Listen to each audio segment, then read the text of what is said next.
name is and today I'd like to start off by asking you all more of a sensitive question. How many of you have lost a loved one to cancer? Okay, I would have thought it would have been more, but that's surprising. Unfortunately, the truth of the matter is today we experience a lot of people losing their lives to this deadly disease. But today I'm not here to inform you about the world's leading types of cancers. Today I'm here to inform you about a man who recognized the need for finding the cures for cancer. He was a victorious leader as well as a wonderful coach for the North Carolina State University. Back in 1983, he carried the Wolfpacks in winning the NCAA Basketball National Championship. His final triumph came toward the end when he announced the formation of the VID Foundation for Cancer Research. I chose this man because he has impacted my life tremendously in more ways than I could have ever imagined. His name is James Thomas Anthony Valvano, or you may know him as nickname Jimmy V. A little bit of an overview of what I'd like to talk about today is first the person who he was, and second from his job history from his early life up until the end, and the legacy Jim left behind for all of us to remember him by. Lastly, I'll end on a note by informing you about the purpose of the Jimmy V Foundation. First, you may be wondering, who is Jim Valvano? Well, first, I gotta say, he was a great man who always wore his heart on his sleeve. He was a very emotional and caring person, and oh yeah, a darn good basketball coach too.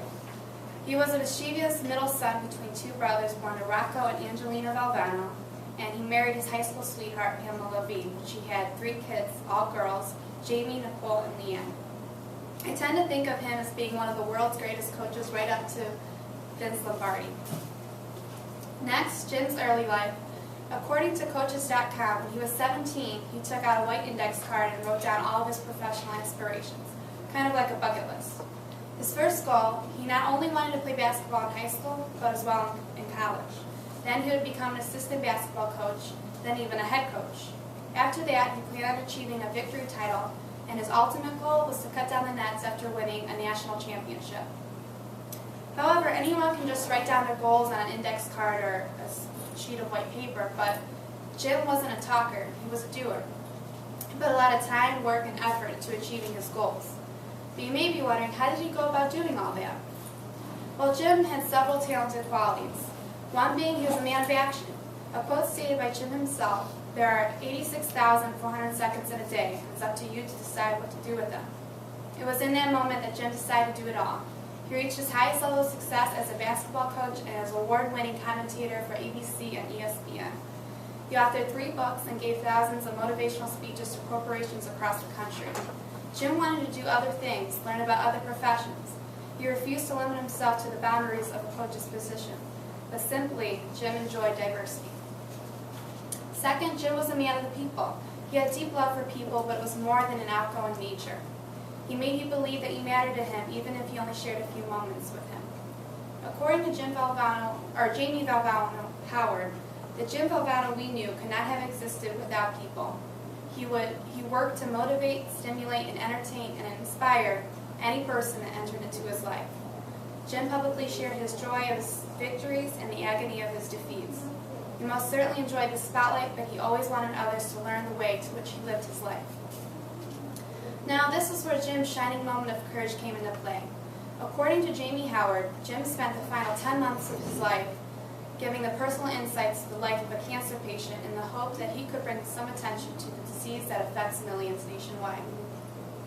Obviously, Jim was not afraid of letting others witness his weakening body or the tears he shared when he spoke about his certain death during interviews and public appearances. He knew that his body would lose the battle against cancer, but his vibrant spirit was a gift that he would leave us behind with. Next, Jim spoke about 3 things that are important in life: where you started, where you are, and where you want to be. Now, as for me, I tend to think about this all the time. Where I first started, to which led me to where I am right now, sitting here in college with all of you, and the person I hope to be someday. Now it's your turn. Think about those statements I previously stated. Where you started, where you are, and where you want to be. And work hard to apply them in your lives as well. Furthermore, there are 3 physicalities that we should do every day according to Jim. Number 1 is laugh. Number 2 is think. You should spend some time in thought. And number 3, you should have your emotions move to tears. It could be happiness or joy. But think about it. If you laugh, you think, you cry every day, that's a full day. That's a heck of a day. You do that 7 days a week, you could have something special. Next, the Jimmy V Foundation for Cancer Research continues to this day to be guided by the legacy of one man who refused to give up. According to Jamie Howard, the foundation embraces Jim's call for action, his love for people, and the courage that told him to find hope even in despair. The purpose of the V Foundation is to help assist the brilliant young researchers in hopes to one day finding a cure for cancer. According to jimmyv.org on the About Us page, the V Foundation has raised more than over $90 million and has awarded research grants to over 30 states, including the District of Columbia. In conclusion, I informed you about a man who accomplished many goals even when his life was cut short at age 58. Again, Jim was a man of courage, a man of action, and a man of the people. He impacted myself and so many people around the world with his charisma and uplifting personality. Hopefully at the end of my speech, I have something that is important to you and has touched you in some way. Although before I come to an end, I'd like to mention one last thing that was really the heart and soul of Jim's legacy. The question he reminded us all to consider when living our lives is, how do you go from where you are to where you want to be?